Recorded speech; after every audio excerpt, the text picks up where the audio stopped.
We gaan het gefaseerd aanvliegen, oftewel de centrale as zal in delen worden afgesloten, dus niet in één keer in zijn totaliteit.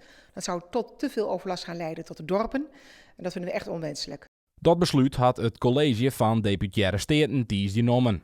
Dat betekent dat de verkeersoerlijst in het dorpen net zo slim wezen zal als wanneer de as voor 15 weken helemaal dicht wezen zou. Wat we nu gaan doen is het asfalt openbreken en de staalslakken die dan weer zichtbaar worden met speciaal folie afgedekt, zodat er zeg maar geen regenwater meer bij kan komen. En zonder het regenwater heb je dus ook niet dat die uit gaat zetten met alle consequenties van dien. Dit wordt dus nog wel een project wat mannen en mannen door die zilver dat het al hier echt oplost is. Nou, dat zegt u terecht. De gefaseerd betekent wel dat het langer gaat duren. En dat is ook logisch. Hè? Op het moment dat je alles in één keer zou doen, het is een complete afsluiting, gaat het uiteraard sneller.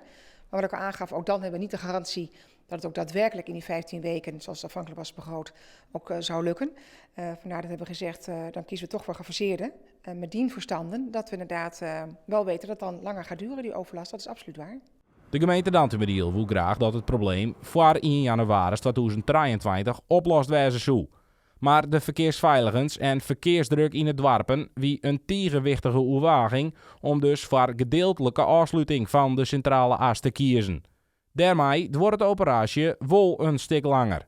Dat heb ik ook besproken met burgemeester Agricola van Dantemediel.